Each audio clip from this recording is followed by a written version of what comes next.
Okay, footwork for the serve. Take the butt of your racket, it's about the size of a quarter, a little bigger. Put it between the baseline and your toe. Front foot's at a 45-degree angle, back foot instep to your heel. Now, you start forward, come back, but you can just start back. It doesn't really matter as long as when you go to hit the ball, you're doing the right thing.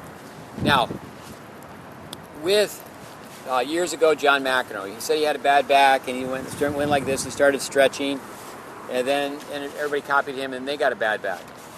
So many players serve with their foot behind them. It gives them a false sense of body rotation. There's no rotation with that front knee. But your right foot will be here as a right-hander. Lefty's got to translate. So when I go to the ad court, front foot's the same. Back a little bit so I don't foot fault. And then I'm in this position. So my knees, my hips, my shoulders, my racket, they all line up to the target. Now, one of the best servers ever, Pancho Gonzalez, he actually just served, and he got the ground reaction force with the front foot, and he came in with the back foot. Now, in introducing the game to players, that's what we do. We have them just let the racket go first, they're in this position, and then they step this way. Now, Grade's done some research where the players who serve that way can get a little faster into the net, but most players actually go in with their left foot first, and they can hit the ball harder because what they have a tendency to do is do a better job blocking out their left side. Now, ornaments on a Christmas tree. First you get the stand before you get the star.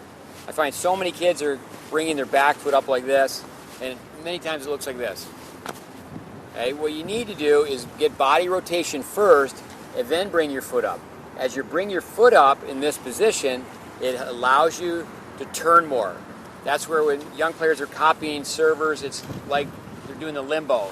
The top players are not arching the back and tossing the ball way over their head. They are getting the ball back some, for sure.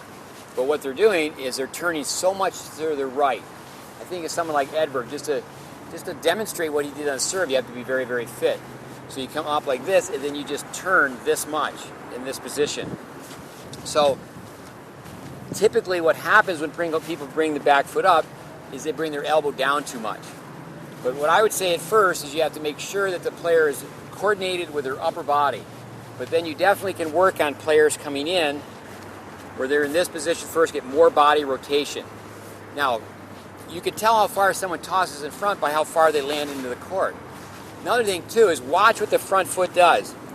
If the front foot is spinning like this, and so many young players, I would say 90% of the people we film initially, when they serve, their front foot lands facing the opposite net post.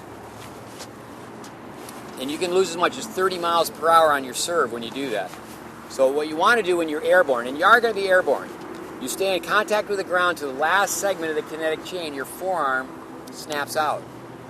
So with footwork, you're going to be in contact with the ground until right before the hit. So then when you're airborne, from your nose to your toes, you're going to be at a 45-degree angle. You don't want to be spinning open. You will find players, they'll be in this position with the front foot straight. We try to have people emphasize in practice to be more towards the net post. And then there's going to be some give and take. Now, the left arm stays up first, so it looks like this. Now, to propel yourself to the net, this arm comes down second. Bring your left elbow back to bring your right hip through. But what happens is we don't see the first. We just see the players doing this, coming in. But take care of the left arm first as a reactive brake, and then take care of it second as a pump to move yourself forward. Now, depending on the speed of your serve, depending on your speed, the length of your stride, so many variables, where your opponent's standing, altitude, it's a long, long list. Ideally, though, when you serve and come in, it's going to be approximately 1, 2, 3 split step. Now, years ago, when we were more serve and volley players, you could tell where the players at Wimbledon were split stepping because of where the grass was worn out. Now, you go back and say, gee, how were you taught? I find that most people, when you ask them, they were taught when they serve and go to the net, the footwork, run in, get as far in as you possibly can, and then stop around the service line. So then when you stop, we covered that in the classroom, when you stop, the racket goes down. Body goes down, racket goes down. But what you want to do is you want to split step. You go to the net in stages. You want to split step when your opponent puts their eyes down to make the hit. All right, so that's just some information for footwork on the serve.